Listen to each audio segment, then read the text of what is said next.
Bismillahirrahmanirrahim. Assalamualaikum warahmatullahi wabarakatuh.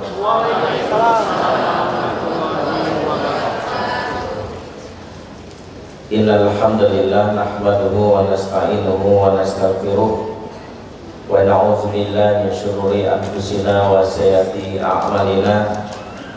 Man yahdihillahu fala mudilla lahu wa may yudlil fala hadiya lahu.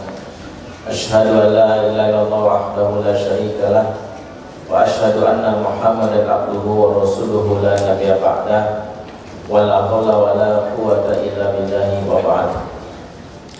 Ikhwatal iman, a'azakumullah jami'an. Bapak-bapak, ibu-ibu, calon bapak, calon ibu, saudara-saudariku semua, ikhwan wa akhwat fillah. Semoga kita semua yang hadir di sini diberkahi hidupnya Allah Subhanahu wa taala. Dan semoga kita bisa masuk surga bersama-sama. Amin ya rabbal alamin. Ya, masuk surga duluan silakan ya. Mau duluan? Ya, cepat berarti ya. Alhamdulillah malam ini Allah izinkan kita bisa berkumpul dalam majelis ilmu dan membahas tema yang sejatinya menjadi kebutuhan kita, yaitu hidup yang bahagia. Entah kenapa banyak yang hadir, mungkin karena selama ini banyak bahagianya ya, biasanya tema tentang kekayaan itu yang hadir orang miskin semua. Tema tentang jodoh pasti yang hadir jomblo semua. Tema bahagia ini orang stres semua. Tapi kita berbicara ini supaya kita bisa menemukan hakikat kebahagiaan sejati. Karena selama ini mungkin kebahagiaan, indeks kebahagiaannya diukur dengan hal-hal yang sifatnya material. Banyak yang akhirnya enggak juga mendapatkan hal itu. Sehingga kita tahu banyak sahabat ketika dengan bergelimpangan harta, semisal seperti Mus'ab bin Umair, dengan segala hal yang dimilikinya, ternyata lebih memilih hidup dalam keadaan kekurangan, bahkan kekurangan kain kafan saat wafatnya, karena memang kesadaran bahwa kebahagiaan itu letaknya bukan di benda, bukan di materi. Itulah kenapa Rasul dalam hadis yang sahih riwayat Bukhari dan Muslim mengingatkan letak dari kebahagiaan itu. Laisal ghina an kathratil arad, bukanlah kekayaan atau kebahagiaan dengan banyaknya harta, kata Rasul. Walakinnal ghina ghina nafs, tetapi yang namanya kebahagiaan atau kekayaan itu adalah hati yang senantiasa merasa cukup, hati yang senantiasa merasa lapang. Jadi sumber dasarnya adalah di hati kita. Hati inilah yang menjadi ukuran bahwa banyak orang yang akhirnya tidak bahagia berada di tengah kemewahan. Rumah yang luas tidak membuat dia bahagia, malah capek mikirin ya ngepelnya gimana. Luas ya. Karena itulah kenapa Al-Quran membuat resep kebahagiaan yang menjadikan khususnya hidup di dunia ini mendapatkan sesuatu yang sesuai dengan harapan kita, sesuai dengan doa yang selalu kita minta, Rabbana atina fid dunya hasanah. Bagaimana awal dari kita minta adalah dunia hasanah itu, ternyata resepnya disebutkan dalam surat An-Nahl ayat 97. Man 'amila sholihan min dzakarin aw untha wa huwa mu'min falanuhyiyannahu hayatan thayyibah. Siapa yang beramal soleh, baik laki-laki ataupun perempuan, tidak ada pembeda di sini, tidak ada bias gender di sini, semua peluang untuk mendapatkan hal yang baik, dan mereka beriman, wa huwa mu'min, yaitu mereka beriman. Jadi syarat asalnya adalah beriman, maka kami berikan kepada mereka hayatan thayyibah, hidup yang baik, hidup yang bahagia. Resep inilah yang menjadi dasar buat teman-teman mengukur. Dua yang menjadi ukuran di sini adalah mukmin. Walaupun disebut di belakang setelah amila sholihat, tapi itu ada di asas pertama, wa huwa mukmin, dan dia seorang yang beriman. Kenapa mukmin itu menjadi satu dari prinsip awal seseorang beriman? Dan orang-orang yang tidak mukmin tidak mungkin mendapatkan kebahagiaan, karena memang keimanan itu identik dengan datangnya rasa nyaman di dalam hati yang bersumber dari Allah. Walladzi anzala sakinata fi qulubil mu'minin. Dialah Allah yang menurunkan sakinah. Sakinah maknanya ketenangan, kenyamanan. Kepada siapa? Kepada hati orang beriman. Kalau iman itu ada dalam diri seseorang, insya Allah, maka turun sakinah yang bersumber dari atas langit, yaitu dari Allah Subhanahu wa Ta'ala. Sehingga disinilah salah satu yang menjadi ukuran sejauh mana kita bisa mengukur diri kita seorang beriman. Apakah kuat hubungan kita dengan Allah? Karena seorang mukmin itu, kata Rasulullah dalam hadis, ajabal li amril mukmin, ajaib. Hidup seorang mukmin itu urusannya ajaib. Kenapa ajaib? Karena cuma berpindah sikap doang. Jika diberikan kesenangan, dia bersyukur, alhamdulillah. Dia tidak menepuk dadanya, ini gara-gara gue ini karena kepintaran gue, ini karena ketampanan gue, ini karena usaha gue. Tidak, dia memuji Allah karena di atas semua keberhasilan itu dia tahu ini adalah hak Allah. Hadza min fadli Rabbi. Itu kata Nabi Sulaiman ketika mendapatkan kerajaan yang luas dan mendapatkan istri yang cantik, hidupnya begitu bahagia. Ini dari Tuhanku. Jadi jangan klaim dari kepandaian. Ini gara-gara follower gue bertambah. Nah, karena bisnis online-nya lancar. Sekali posting langsung closing, enggak begitu. Yang menggerakkan siapa itu? Yang menggerakkan supaya follower Allah juga. Kan bisa jadi ketika dia posting, follower melihat, kasihan ya, udah jadi selebgram gitu ya, tapi nggak punya duit, udah beli aja dah kan gitu. Yang menggerakkan rasa kasihan itu siapa? Allah ya. Maka itulah yang membuat akhirnya seseorang mendapatkan keberuntungan. Jadi jangan GR. Kemudian apa? Kalau ditimpa suatu musibah, dia bersabar. Dua prinsip ini doang yang harus dimiliki. Kalau nggak syukur, sabar. Kalau nggak syukur, sabar. Dua ini saja. Kalau pintunya cuma satu saja, maka ketika Allah datangkan kesulitan, dia tidak memakai kendaraan sabar, dia akan mendapatkan yang namanya ketidakbahagiaan, kesulitan. Makanya kalau kita lihat, seorang mukmin itu menjadikan janji Allah itu sebagai ukuran. Wala tahinu wala tahzanu wa antumul a'launa in kuntum mu'minin. Jangan kamu merasa gundah gulana, kata Allah. Jangan kamu merasa sedih. Sesungguhnya kamu tuh tinggi, kamu ditinggikan seandainya kamu mukmin. Pikirkanlah Allah di saat berbagai macam kejadian kita alami. Saat mengalami musibah, kita tahu semua ini telah tercatat. Tak mungkin terjadi. Allah telah tentukan ini sejak awal dalam kitabnya. Surat Al-Hadid disebutkan, ma asaba min musibatin fil ard wala fi anfusikum illa fi kitabim min qabli an nabraha inna dzalika 'ala Allahi yasir. Sesungguhnya apa-apa yang menimpamu, apa-apa menimpa musibah di muka bumi dan menimpa kamu, semua tercatat semua dalam kitab yang telah tercatat. Dan sesungguhnya hal itu mudah bagi Allah. Semua tercatat.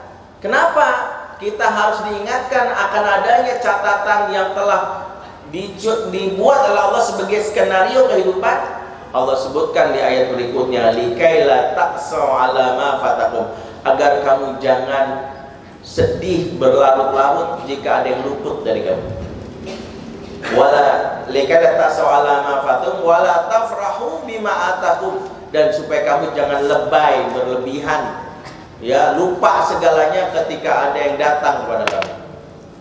Jadi diingatkan, semua telah tercatat.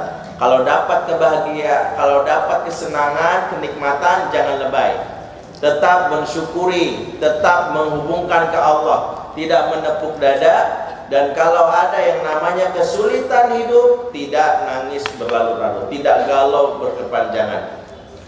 Itulah kenapa ini prinsip dasar seorang mukmin. Makanya sumber pertama kebahagiaan itu iman. Dan iman itu membuat segala hal yang buruk, dia selalu melihat kebalikan dari hal yang dialami. Ya, dia masih bisa tersenyum. Ya, dia masih bisa tersenyum. Kenapa? Karena dia tahu di balik setiap kesulitan itu ada kemudahan. Inna ma'al usri yusra. Dia tahu, cuman dia belum mendapatkan hal itu. Makanya salah satu hiburannya seorang mukmin kalau menghadapi musibah dalam hal yang mungkin dia dikecewakan, supaya hati ini terus lapang dan masih bisa tersenyum walaupun di proses yang mungkin sulit, bayangkanlah balasan Allah. Bayangkanlah balasan Allah berupa nikmat surga yang diberikan kepada kita. Imajinasikanlah surga, di saatlah imajinasikan surga. Itulah yang latar belakangi para sahabat ketika mereka bertahan dengan pemboikotan yang dilakukan oleh kafir Quraisy. Setahun mereka nggak makan, namun mereka tetap bersabar menikmati hidup dengan kekurangan bersama Rasul, karena mereka mendapatkan sebuah gambaran. Di dunia kami sengaja berdempet-dempetan dengan Rasul, berlapar-lapar bersama dengan Rasul, supaya kami nanti bisa bersama mendampingi Rasul di akhirat. Sungguh itu yang lebih kami butuhkan dari sekedar mendapatkan kenikmatan di dunia tapi berjauhan dari Rasul. Kayaknya ada sahabat yang bernama Utsman bin Maz'un, ketika dia mendapatkan privilege, keistimewaan, yang lain diboikot, dia enggak, karena dia ini keponakan dari Walid bin Mughirah. Walid itu salah seorang pemuka Quraisy yang punya otoritas. Dia kasih ultimatum, diboikot silahkan, Muhammad dan pengikutnya boikot, nggak boleh dia mendapatkan akses ekonomi, makanan mereka tutup, mau belanja bikin mahal supaya nggak jadi beli, harga bawang 1000 bikin 1 juta, ya, biar nggak mampu beli, sengaja dibikin supaya mereka pulang dengan tangan kosong. Tapi khusus karena Utsman bin Maz'un, jangan. Utsman jangan. Utsman, dia keponakanku, biarkan dia. Walaupun dia berbeda dengan kita, dia mengikut Muhammad, tapi aku sayang kepada. Awal mula sahabat bernama Utsman senang. Yang lain diboikot, enggak. Alhamdulillah. Dia enak, dia kalau kemana aja, ke pasar belanja, uangnya bisa manfaatkan. Lama-lama mikir, jika para sahabat menikmati kebersamaan, kesedihan bersama Rasul dengan tetesan air mata, namun bersama Rasul, apalah artinya hidup jika justru menjauh dari Rasul? Aku punya fasilitas, tapi menjauhkan aku dari keimanan, menjauhkan aku dari Rasul. Buat apa? Ya, buat apa punya pasangan tapi akhirnya jauh dari pengajian? Ya? Lebih baik jadi jomblo tapi setiap malam Jumatan datang ke pengajian, walaupun nyesek juga, gitu. Tapi nyesek bareng-bareng. Gitu. Intinya adalah bukan itu, orang yang sudah mendapatkan keimanan dia sadar bahwa apa yang diperoleh selama di dunia, kalau jauh dari yang namanya hal-hal yang berkaitan akhirat, buat apa? Sadarlah Utsman, sampai dia ngomong sama Walid, cabut perwalianmu, nggak butuh saya. Buat apa? Saya ingin tetap diboikot. Mohon boikot saya. Bayangin, orang yang minta diboikot justru dia. Dia mohon perlakukan saya, mohon bully saya, kasarnya gitu. Kalau di medsos tolong bully gua dong. Masa cuma Ustaz Bakti Nasir doang bully? Masa cuma Agim doang? Gua juga gitu. Dia minta dibully. Kenapa? Karena dia mendapatkan dari bulian itu apa? Sepenanggungan, senasib, dan meskipun dibully asal bersama dengan orang-orang soleh gak ada masalah. Maka benar, jalan hidupnya akhirnya marah wali dia sudah. Maka disuruh tuh para buzzer-buzzernya dia kan gitu. Ya, tolong itu ya, dibully semuanya. Tolong dinyinyirin. Akhirnya semua hal yang dilakukan oleh Utsman akhirnya diamati. Ya, banyak stalker dia sih. Mulai diamati setiap postingannya. Apa nih dia kepleset? Ya. Tinggal nanti banyak di report dan sebagainya. Langsung begitu.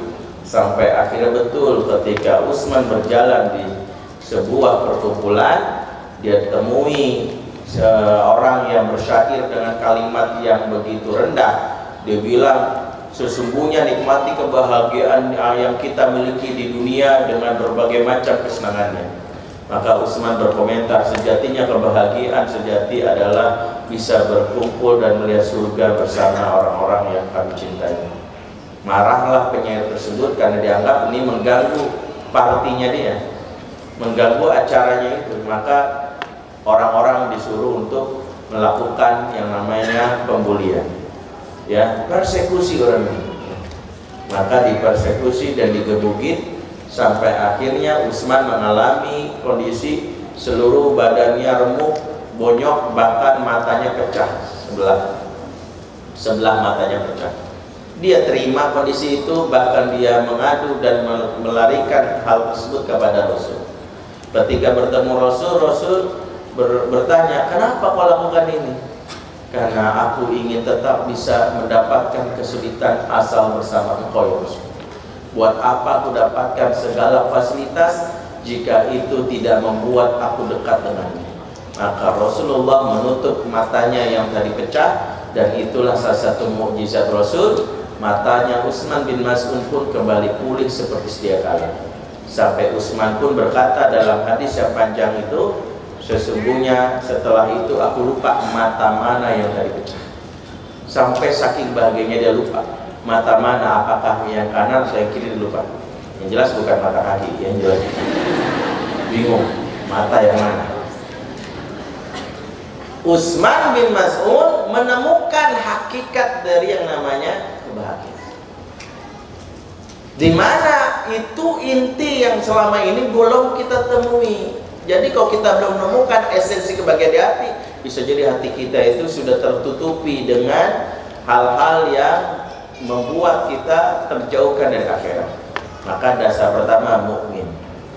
Bayangkanlah bagaimana keindahan akhirat di saat situasi sulit.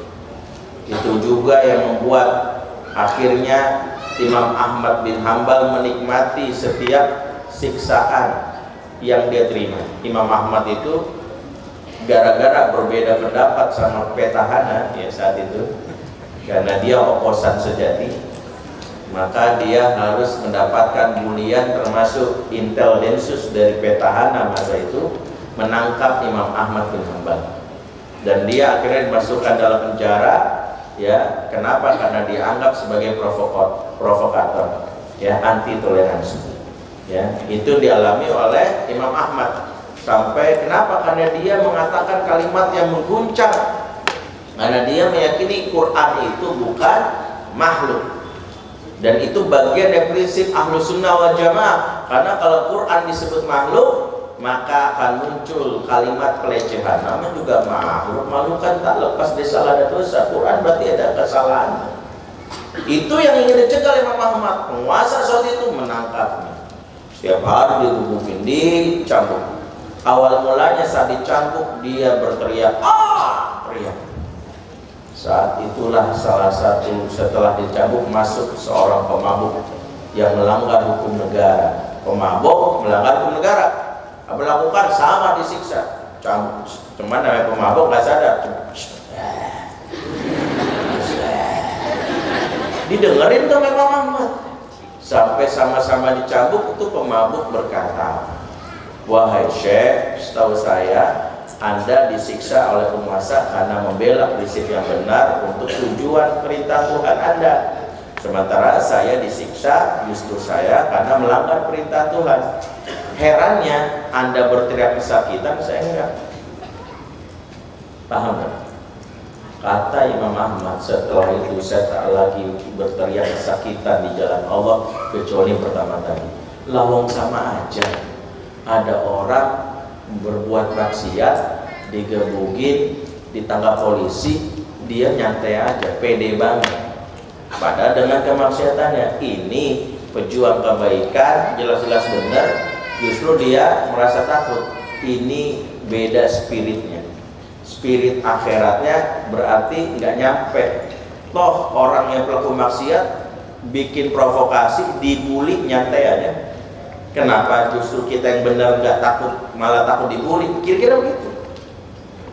Karena membayangkan bahwa iya kan kita benar, dibalas nanti surga. Dan itu yang harus kita bayangkan sampai mendapatkan senyuman.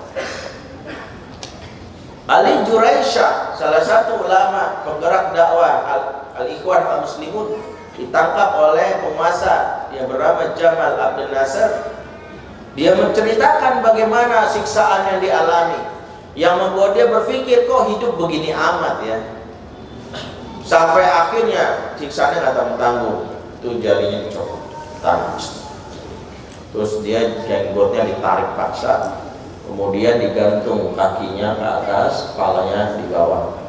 Ya, jadi dan itu ada serigala, ada anjing yang siap untuk menerkam kepalanya, sampai akhirnya untuk supaya kepalanya tidak dimangsa, itu dia mengangkat kepalanya untuk mencium bagian perutnya. Ini memaksa itu. Gerakan apa namanya? Senam begini, ini kepala bawah, ditepukin supaya nggak diincar sama anjing. Dia laku sakit sekali.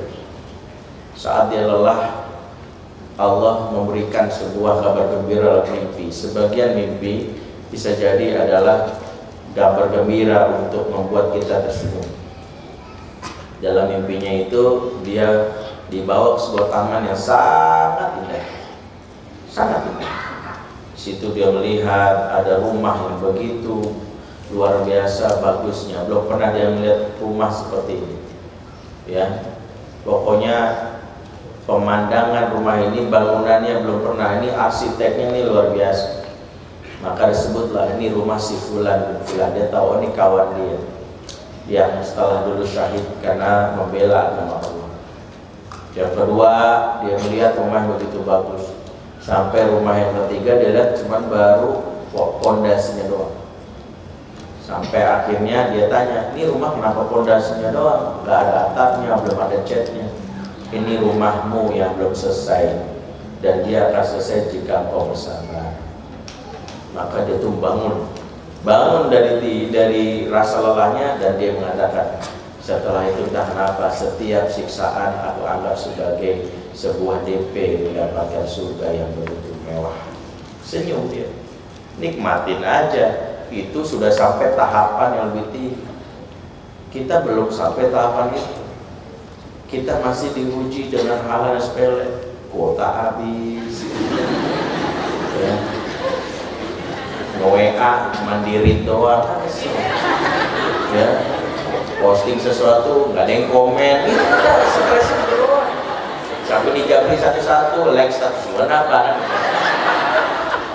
Kan masih gitu, masalah kita tuh masih gitu aja. Udah gitu bete-nya luar biasa. Kalau kita posting sesuatu nggak ada yang respon, nggak ada yang komen, cek, jangan-jangan di privat dulu. Pantas orang ada yang lihat. Yang kedua, udah niatkan kalau kita nggak usah dapat itu. Nanti di akhirat postingan kita jika bermanfaat ditampilkan oleh malaikat sebagai the top posting. Ya nih, kenapa isinya bagus? Walaupun gak ada yang komen. Nggak usah khawatir. Malaikat akan mencatat hal itu sebagai kebaikan. Bayangkan surga. Maka seorang mukmin itu terhubung betul dia dengan yang nama akhirat. Terhubung betul dia dengan yang namanya imajinasi surga. Saat kita merasakan hidup gundah gulana, lihat di balik itu ada surga di balik kesulitan kita. Menangis boleh. Setelah itu pelajarilah prinsipnya seorang Asia yang memiliki suami sebebal Firaun. Kebayang nggak punya suami kayak Firaun? Ya, kalau ada ibu-ibu yang saya, Ustaz, suami saya itu orangnya malas sholat, nggak mau diajak ngaji, apakah saya boleh menggugat cerai? Dia bilang, suami ibu ngaku Tuhan nggak? Suami ibu bunuh anak kecil nggak? Ya enggak lah Ustaz, masih normal ya. Berarti suami ibu lebih baik daripada Firaun. Dan belajar dari Asia yang mau bersahabat dengan Firaun. Tahu kenapa? Karena Asia langsung melihat Firaun sebagai cara Allah untuk mendapatkan surga yang indah. Baca doanya, Robbi ibnili indaka baitan fil jannah. Ya Tuhanku, bangunkanlah di sisimu istana surga. Nih, aku rela hidup berdampingan dengan Firaun, tapi tolong bikin surga sesuai dengan tipe yang aku harapkan. Luasnya seperti ini, istana seperti ini. Ini nggak apa-apa lah, karena itulah prinsip kebahagiaan seorang mukmin. Imajinasinya tentang surga kuat. Yang jadi masalah ini, ya, kita ini lemah akan imajinasi surga. Berkali-kali dalam beberapa kajian saya ingat, banyak kita ketika mendapatkan ayat surga itu tidak seperti sahabat yang matanya berbinar. Kita baru mata berbinar pas ada diskon. Harbolnas berapa banyak yang matanya berbinar-binar. Ya, apalagi perempuan senang yang hitam-hitam. Ya, diskon 90%, all hitam kan gitu ya, hitam.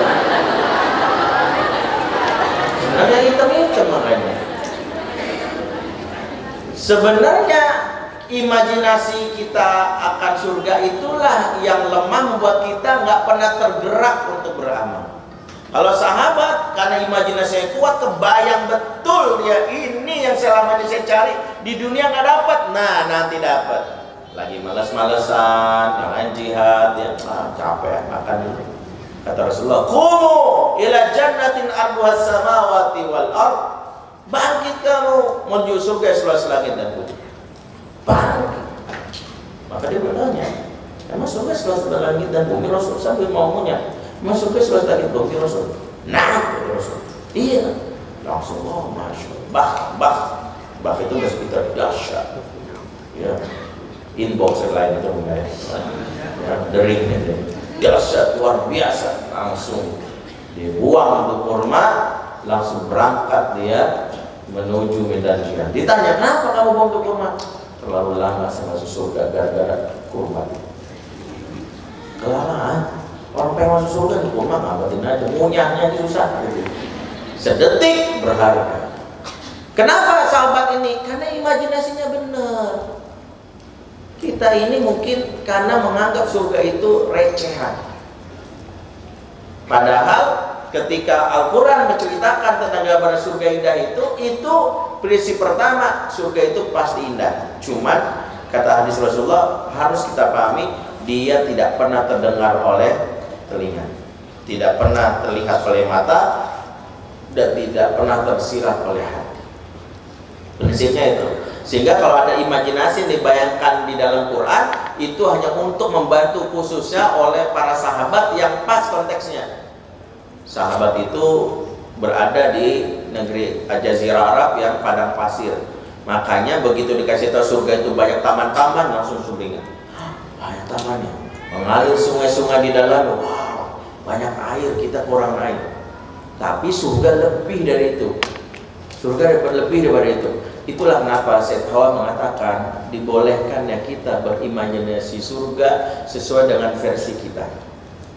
Kalau memang walaupun aslinya lebih daripada itu. Dalilnya apa? Dalilnya saat peristiwa Mi'raj, Rasulullah SAW tiba-tiba melewati beberapa bidadari. Bidadari cantik semua, putih, mulus. Tapi ada satu bidadari agak berbeda. Kulitnya hitam, manis, bulu mata lentik, lehernya jenjang. Beda sendiri. Gorengan putih juga hitam. Ini bukan produk gagal. Salahnya aku. Kok bisa ya? Maka bertanya Rasul, man ya Jibril, siapa? Ini Jibril. Maka Jibril jawab, ini bidadarinya versinya Umar. Ternyata Umar punya gambaran sendiri tentang bidadari. Ya, kalau putih terlalu mainstream. Agak beda dikit sebenarnya. Dia pengen yang hitam manis aja. Maka bolehlah kita berimajinasi. Kita digambarkan surga, kadang nggak termotivasi karena di bayangan kita atas apa yang sudah kita pernah. Surga mengalir sungai-sungai di dalamnya. Gua barusan dari Citarik. Biasa aja gitu. Kita menganggap seperti itu. Mengalir susu-susu yang indah. Ya, gua kan gak doyan susu. Muat. Jadi kita meremehkan. Ya. Bahkan ada bayangkan surga seluas langit dan bumi. Itu ngepelnya gimana ya? Kita pikirnya kayak gitu tuh, nggak punya gairah. Bikin surga yang benar-benar kita merasakan kebahagiaan. Bayangkan sendiri. Buat di surga makan es krim segentong. Oh, anak saya di surga mau ngapain? Nah, makan Indomie 3 mangkok. Tuh, surganya emang segitu. Untuk saat ini itu yang paling indah bagi dia. Orang sama uminya domelin terus. Surga, makanya juga makanan surga terus. Walaupun surga pasti lebih indah dari itu. Maksudnya begini, tentu jangan bayangkan itu. Kita boleh yang membuat apa kesenangan di dunia yang kau tidak miliki, yang membuat engkau merasa, ya Allah kau hidup gini banget. Nanti di akhirat. Di dunia boleh jadi belum ketemu jodohnya, karena bisa jadi jodoh kita pertama belum lahir. Jangan berondong gitu. Akhirnya gitu ya. Belum lahir bisa jadi. Maaf kedua. Yang kedua udah mati. Mau nyusul. Bisa jadi kan? Yang ketiga tersesat. Ya. Dia nggak tahu mau ketemu kita terhalang. Dia nggak tahu kenapa sinyalnya acak rumah tetangga. Akhirnya dia nikung ke sana gitu. 3 peluang ini yang kita alami. Maka kita harus pastikan bersendiri. Insya Allah di akhirat kita dapati sesuatu yang selama ini belum pernah kita dapati. Biarin.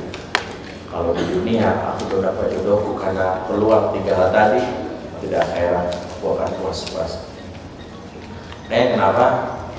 Banyak orang-orang yang kaget gitu dengan salah satu anak Palestina yang fenomenal tahun 99 saya dapat beritanya itu.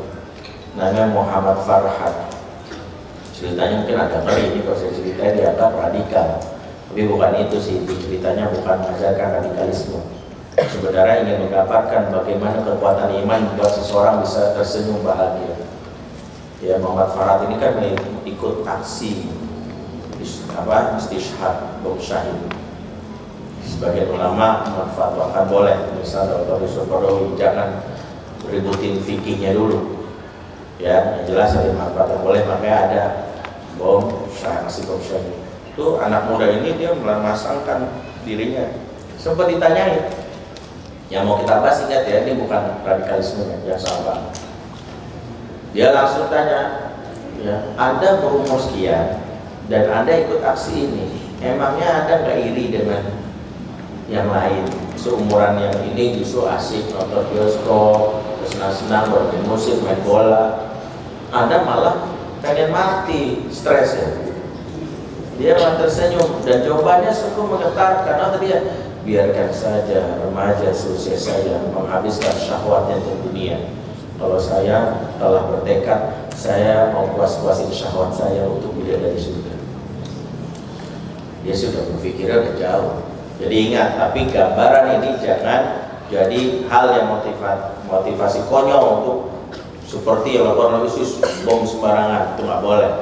Ya, cuman digambarkan betapa ada hal yang menjadi dasar seseorang itu mendapatkan kebahagiaan, yaitu dia membayangkan balasan di akhirat akan apa yang dialami hari ini. Di balik kesulitan dia tersenyum. Mungkin ini DP atas surga yang begitu indah yang akan aku raih. Sabar, sabar. Dan itulah kenapa ini PR-nya. Baik ya, itu prinsip pertama. Kenapa dasar pertama kalau ingin mendapatkan kebaikan wajib memiliki iman. Ya, karena waktunya mungkin udah lewat jam 9, mungkin ada diskusi tanya jawab. Sesi materi ini kita bagi dua, nanti lanjutkan di bulan depan. Ini anggap sebagai pembahasan pertama, dan mudah-mudahan bulan depan ya datang lagi insyaallah untuk mendapatkannya. Kalau nggak datang saya husnuzon udah bahagia. Ya, kita perlu datang nggak bahagia. Ya, insyaallah mudah-mudahan bermanfaat. Aku lupa lihat astaghfirullah wa lakum. Wassalamualaikum warahmatullahi wabarakatuh. Sudah ada yang bertanya? Silakan, tadi nomor WA-nya ada. Ya. Pemilik WA-nya udah nikah tapi nih, jangan dulu-dulu. Nah, saya kasih tahu ya punya WA masih jomblo. Assalamualaikum Ustaz. Waalaikumsalam. Saya punya keluarga yang utuh. Belum separuh ya. Keluarganya utuh, tapi dia masih separuh. Ayah saya mu'alaf sejak menikah dengan ibu saya, tapi sampai sekarang ayah saya belum melakukan kewajiban sebagai seorang muslim. Ibu saya kadang merasa pernikahannya sia-sia sehingga kerap kali ibu saya pun putus asa. Saya takut sampai akhir hayat ayah saya tidak berubah. Pertanyaan saya sebagai anak harus bagaimana? Hidayah itu milik Allah. Jangan sekali-sekali berasumsi kita sebagai orang yang memberi hidayah, supaya jangan sampai stres. Sebab Allah katakan innaka la tahdi man ahbabta walakinallaha yahdi man yasha. Kamu nggak bisa ngasih hidayah sama orang yang kamu sayang, tapi Allah yang ngasih hidayah. Rasul aja nggak bisa ngasih hidayah sama pamannya sendiri.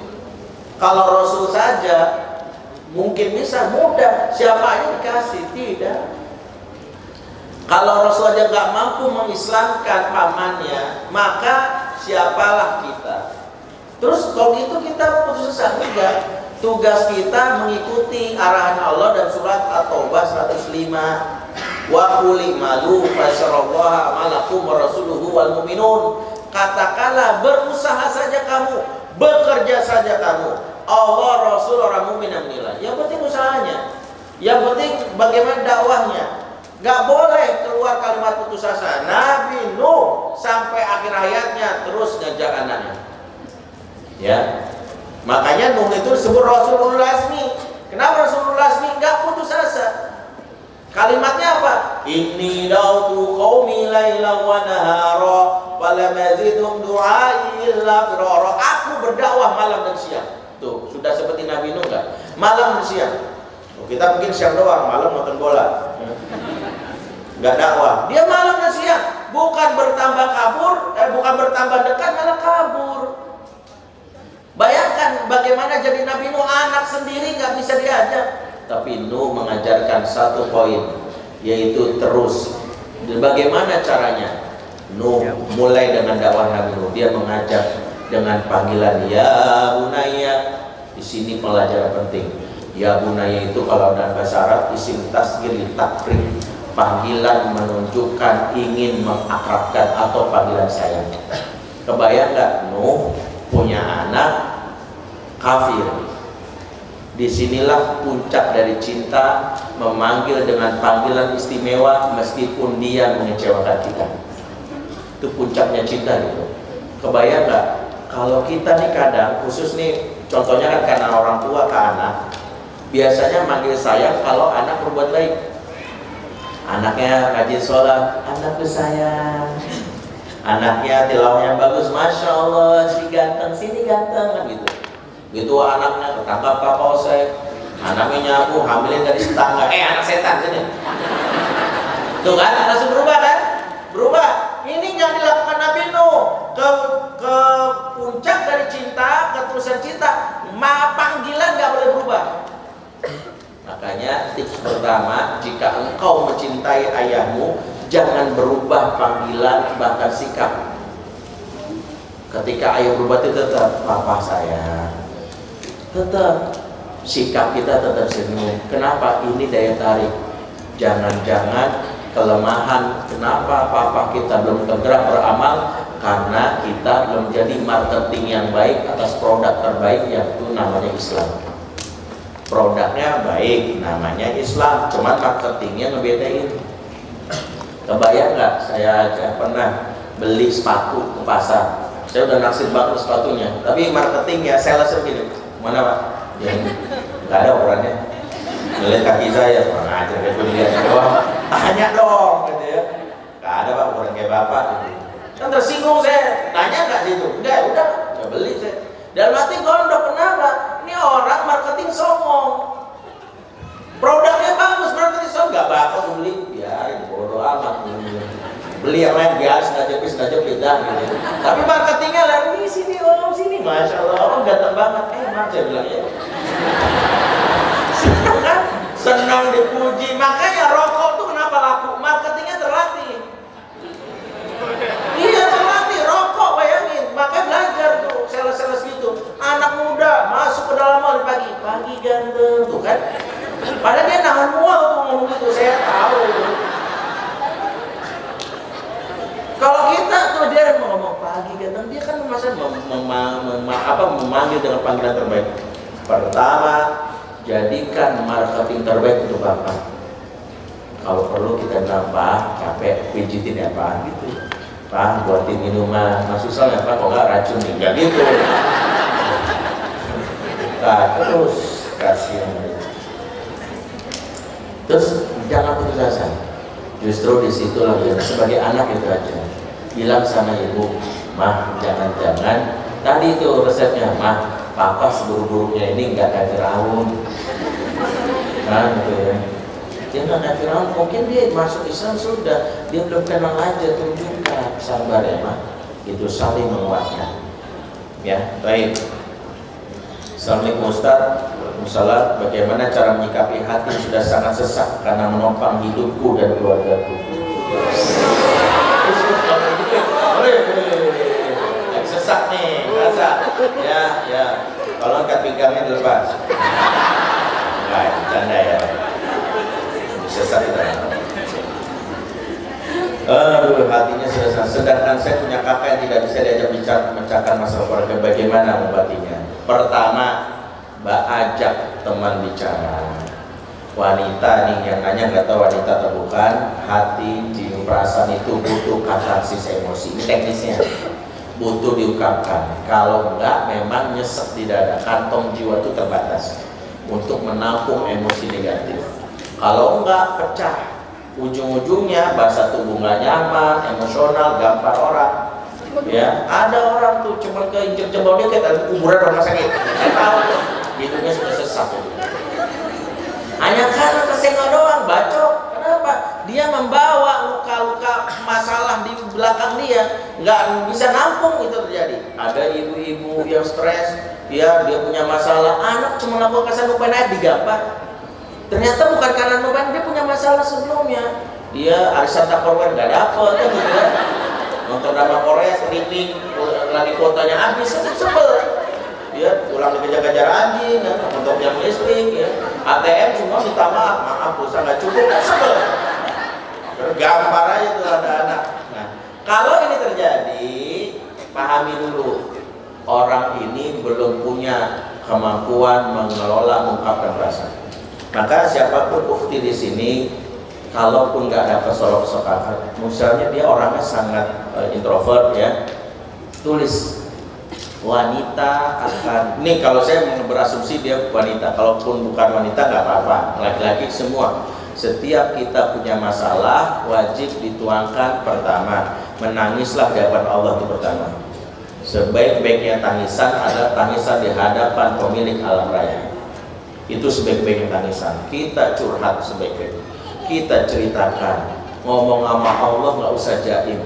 Ceritakan apa? Mau nangis apa? Karena Allah tahu isi hati kita. Kalau masih memakai topeng di hadapan Allah, justru itu bentuk dari kemunafikan. Bilang aja ya Allah, jangan sok tegar di hadapan Allah. Padahal kita memang lemah, akui. Ya Allah, jika dia memang bukan jodohku, ya Allah kan ya, tolong bantu bersihkan hati ini, aku ikhlas ya Allah. Tapi hati dia sudah pengen. Begitu dia nikah mana, ya Allah, Allah kok gitu banget kan gitu. Selama ini situ nggak berjujur sama Allah, bilang aku tuh punya perasaan, aku punya gitu, minta Allah. Nangis. Yang kedua, sudah curhat sama Allah, boleh tuliskan semuanya itu dalam tulisan. Itu salah satu teknik katarsis, menulis diari. Silakan membuat, habis itu baca lagi, membuat kita lebih tenang. Masih belum ini juga berbicara sama teman yang dianggap percaya, teman yang kita yakin menunjuk kepada kebaikan. Itu yang berikutnya, jangan biarkan bengong, sebab emosi itu semakin menguras kalau kita banyak melamun. Makanya banyak bergerak, habis itu aktif dalam organisasi karena disibukkan kita dalam hal yang baik. Kalau bengong bahaya, orang bengong cepat matinya. Benar, lagi nyelam bengong mati, lupa nafas. Jangan balik. Udah ya, mana lagi satu lagi. Oke, yang ketiga. Yang ketiga, asal Ustaz, yang sama.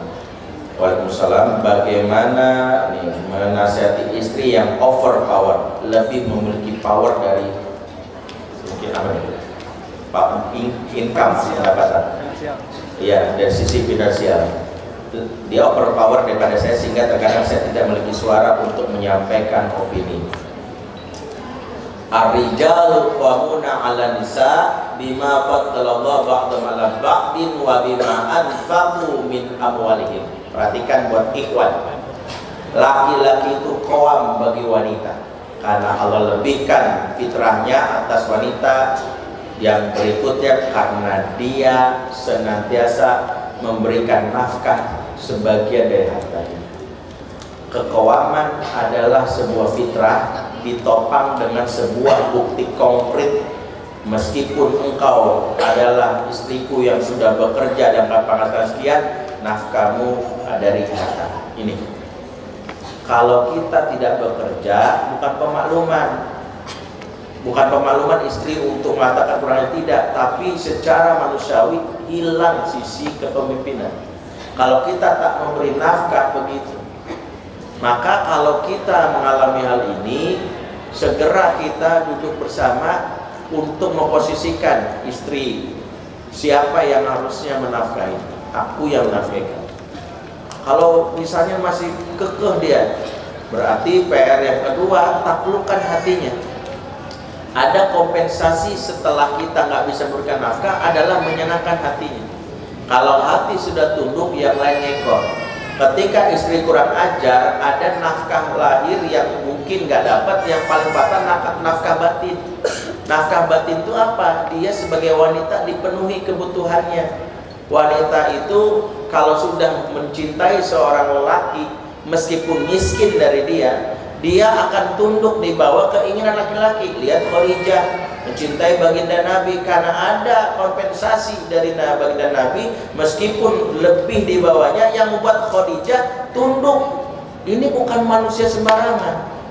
Berarti siapapun ikhwan yang tidak memiliki kemampuan nafkah seperti istri, ada kompensasi akhlak, kompensasi sikap. Bersikap baik, tekadkan dalam diri supaya istri itu kelepek-kelepek sama kita.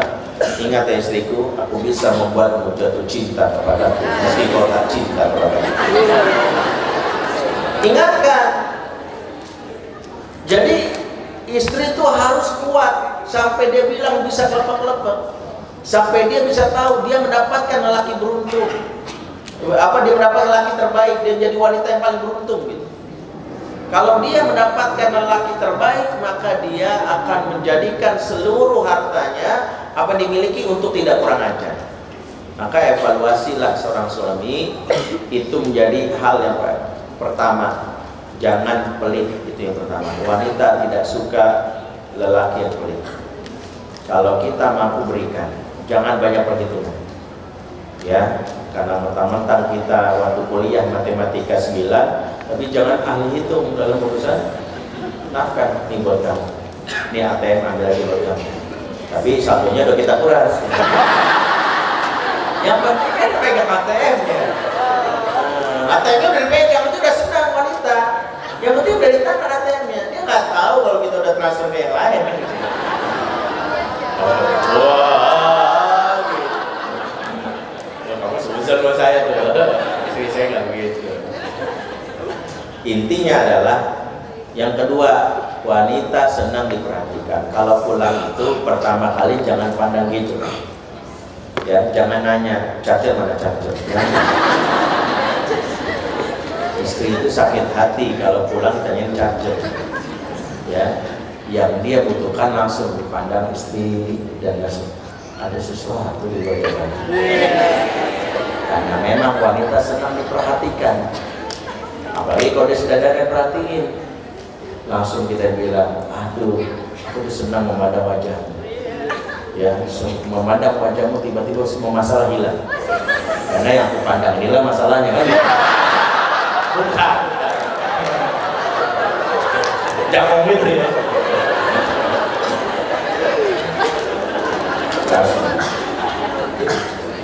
Yang kedua, karena senang. Ingat, wanita itu butuh perhatian. Sekali lagi, perhatikan, kamu udah makan belum? Berikan kejutan. Wanita mendapat perhatian, larinya ke mall. Karena di mall ada perhatian. Atau ke stasiun. Di parkiran juga ada. Jadi perhatikan.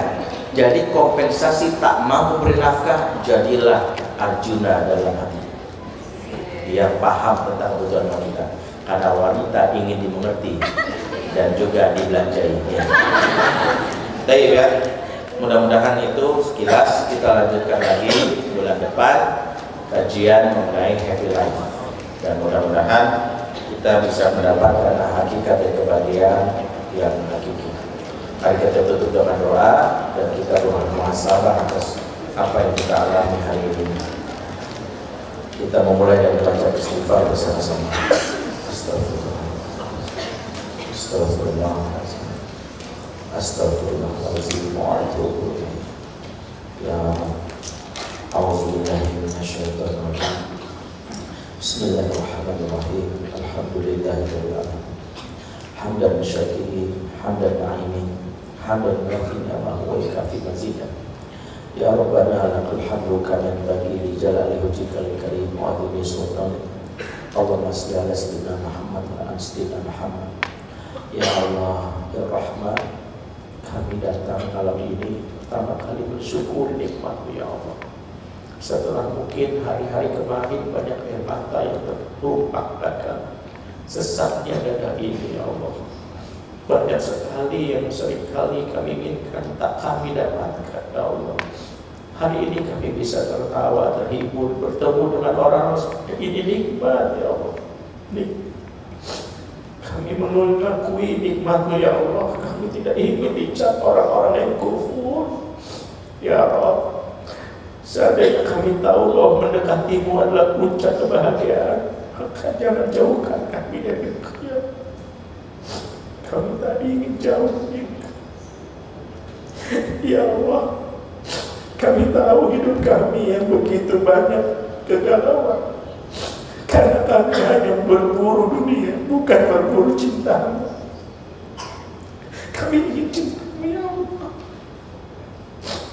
Kami selama ini mengejar fata morgana, kami mengejar harta, mengejar karir, kami mengejar cinta manusia. Kami lupa cinta manusia, karir, harta tak membuat kami bahagia.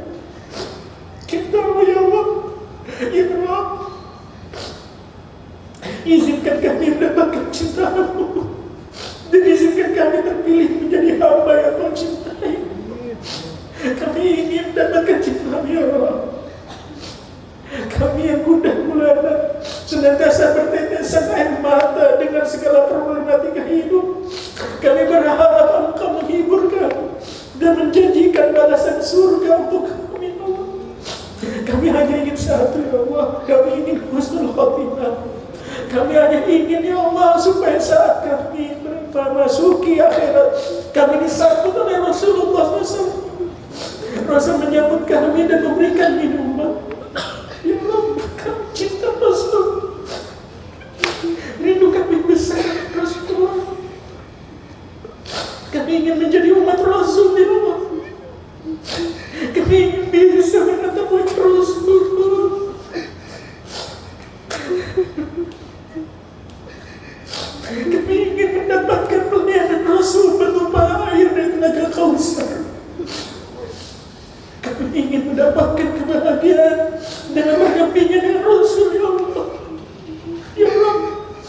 Jika di dunia kami menjadi orang-orang yang terasingkan, menjadi orang-orang teralienasi, bahkan menjadi delusa, biarkan itu ya Allah. Biarkan kami ingin mendapatkan cinta-Mu.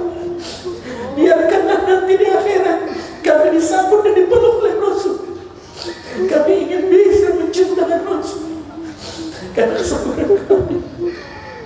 Allahumma ya Allah, sesat di daerah ini, hapuskan ya Allah deranya air mata karena dunia, mata keringkan. Biarkan air mata ini menangis ke atas dosa-dosa kami.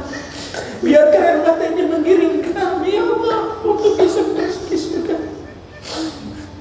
Ya Rabb, bangun, berikanlah kami kenikmatan di saat tengah malam nanti. Bangunkan kami dengan lembut ya Allah, dengan malaikat yang akan mengusap dan membelah pipi kami, seraya membangunkan kami untuk bertahajud, mengingatkan kami akan kebesaran-Mu. Izinkan kami setiap malam mendapatkan nikmat-Mu, untuk bisa sujud di tengah malam, untuk bisa sujud, membuang segala keluh kesah. Kami tahu kami salah selama ini, kami melupakan perasaan kepada manusia. Dan Engkau ya Allah, Engkau yang selama ini telah menentukan kehidupan kami. Rabbana zalamna anfusana, Rabbana zalamna anfusana, Rabbana zalamna anfusana, wa illam taghfir lana lanakunanna minal khasirin. Rabbana la tuzigh qulubana ba'da idh hadaytana wa hab lana min ladunka rahmatan innaka antal wahhab. Rabbana ighfir lana wa liwalidina warhamhum kama rabbayana shighara. Ya Rabbi, kami mohon kebahagiaan di dunia dan di akhirat. Kami memohon kebahagiaan di dunia dengan hati yang penuh kelapangan, dan kebahagiaan akhirat dengan surga sebagai penghibur hati kami ya Allah. Rabbana atina fid dunya hasanah wa fil akhirati hasanah wa qina adzabannar. Subhanaka wa bihamdika wa salamun ala mursalin walhamdulillahi rabbil alamin. Subhanallah wa bihamdihi, asyhadu an la ilaha illa anta, astaghfiruka wa atubu ilaik. Assalamualaikum warahmatullahi wabarakatuh. Waalaikumsalam warahmatullahi wabarakatuh.